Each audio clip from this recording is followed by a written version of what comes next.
मां सफदर की चालाकी सामने आ गई। भाइयों के अलग होने की क्या वजह थी, इसके बारे में भी पता चल गया। सफदर अंकल का पारा इतना हाई क्यों रहने लगा है, और सफदर अंकल शाज और हुसैन पर तो खूब गुस्सा करते हैं, खूब रौब जमाते हैं, लेकिन माज के आगे उनका बस नहीं चलता। आखिर क्या वजह है कि ये तमाम तर चीज़ें इनके घर में हो रही हैं, और ऐसे हालात में सफदर अंकल पे इन दोनों भाइयों को छोड़ छाड़ कर माँ साहब तो कल्टी शाह हो गए हैं। हेलो जी, अस्सलाम वालेकुम। आई होप कि आप सब बिल्कुल ठीक ठाक होंगे। अल्हम्दुलिल्लाह से मैं भी बिल्कुल ठीक ठाक हूँ। वीडियो स्टार्ट करने से पहले तमाम लोगों से रिक्वेस्ट है, चैनल को सब्सक्राइब कर दें, वीडियो को ज़रूर लाइक कर दें। सफदर फैमिली के जो घर के मसले मसाइल है ना, ऐसा लगता है कि वो मसला कश्मीर बन गए हैं। 1 महीना हो गया कि इन्होंने डिसाइड किया था कि अब सब भाई बहन अलग रहेंगे, और उसके बाद बड़े बड़े मीडिया स्ट्रीम पर इनकी घर की बातें हुई, और इतना ज़्यादा मतलब लोगों ने डिस्कस किया कि आखिर क्या वजह है कि क्यों ये लोग अलग हो रहे हैं। और बिल्कुल ही नॉनसेंस सी बात है कि आप 3 भाई को अलग कर दें और तीनों अलग अलग घर लेकर रेंट पर अजीब सिचुएशन में डाल दिया सफदर अंकल ने इनको। और अचानक रातों रात ये फैसला किया, और अचानक से इतनी जल्दी में ये लोग हैं कि मतलब सफदर अंकल तो ऐसा लगता है कि हवा के मतलब अजीब ही उनकी हालत है। उनका बस नहीं चल रहा कि वो अभी आज ही शिफ्ट हो जाएं। और ऐसे हालात में जब वो अपने दोनों बच्चों को इतना डांट डपट रहे हैं, मतलब उनके मिजाज ही नहीं मिलते वीडियो में, इतना बदतमीज़ी से वो बात कर रहे होते हैं, इतना ज़्यादा वो गुस्सा हो रहे होते हैं, इतना चीख रहे चिल्ला रहे होते हैं, लेकिन मास के आगे तो उनका बस ही नहीं चल रहा होता। हालांकि अभी जो हालात चल रहे हैं ना, मतलब इनके घर के भी और पाकिस्तान के भी, मतलब जो आप देख सकते हैं वहाँ पर सैलाब आ रहे हैं, बहुत बारिशें हो रही हैं, लैंडस्लाइडिंग हो रही है।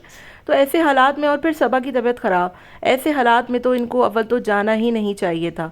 लेकिन उसके बावजूद अभी तो माँ साहब का घर बन रहा है, उसको कौन देखेगा, और वो भी घर कंप्लीट नहीं हुआ था, बहुत उसमें भी काम रहता था। लेकिन सफदर साहब का जो सारा बस और सारा नज़ला है ना, वो सिर्फ 2 बच्चों के आगे चलता है, क्योंकि वो इतना कमाते नहीं हैं, जो कि शाज है और हुसैन है।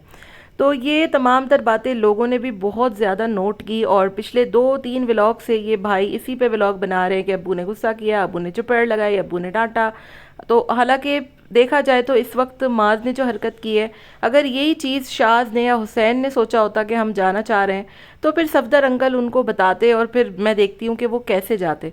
लेकिन यहाँ पर माँ साहब के आगे तो फिर कोई नहीं बोल सकता ना, क्योंकि न बाप बड़ा न भैया, सबसे बड़ा रुपया।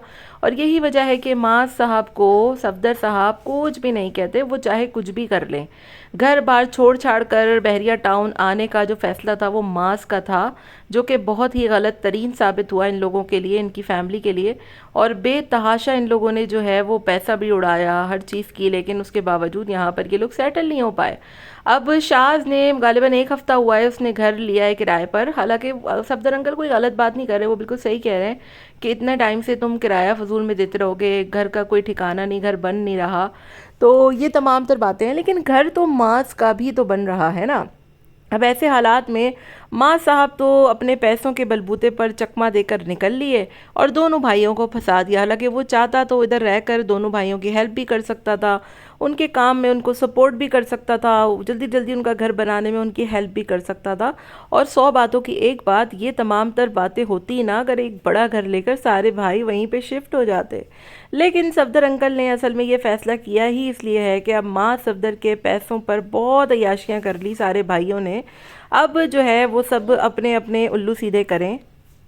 दूसरी तरफ जो ये माँ साहब ट्रिप पर गए हैं, वहाँ पर अगर आप देखें तो गए तो ये लोग सारे दोस्त यार एक साथ थे, लेकिन रबीका खान साहिबा ने जो हफ्सा खान की बेटी का फेस रिवील कर दिया, इरहा का, उसके बाद ऐसा क्या हंगामा हुआ कि ये सारे एक साथ अलग अलग हो गए हैं। और कुछ अजीबो गरीब सी बातें सुनने में आ रही हैं कि गए तो साथ थे लेकिन अलग हो गए। और सबसे बड़ी बात कि इस ट्रिप में, मतलब दोस्तों का ये ट्रिप है, इस ट्रिप में सोचने वाली बात यह है कि अम्मा जी और बाजी जी का क्या काम था इस ट्रिप में जो ये गई हैं। असल में इस ट्रिप पर ये गई हैं उनके बच्चे को संभालने के लिए आया बनकर, क्योंकि आपको पता है कि इस घर में सबसे ज़्यादा पैसा कौन कमाता है, मास।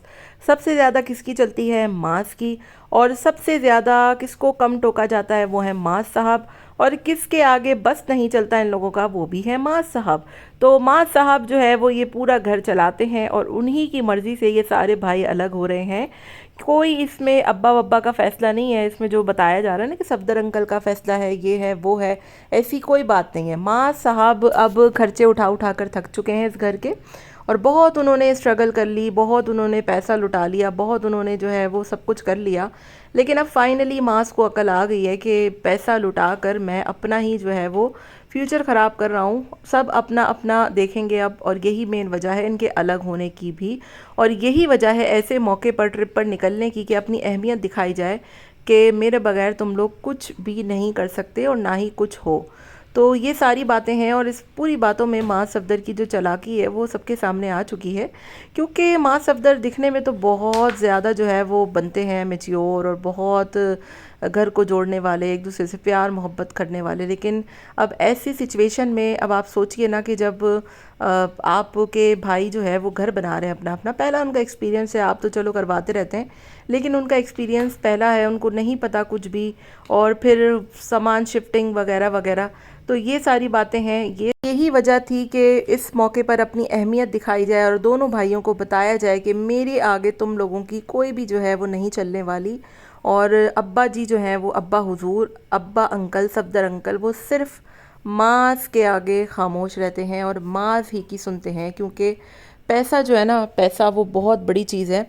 और आपको याद होगा ARY डिजिटल का जो ड्रामा आता था फ़हाद मुस्तफ़ा वाला, उसमें भी कुछ ऐसी ही स्टोरी थी कि दो भाई होते हैं, जो कमाऊ पुत होता है उसकी बड़ी सुनी जाती है और फ़हाद मुस्तफ़ा की कोई हैसियत नहीं होती।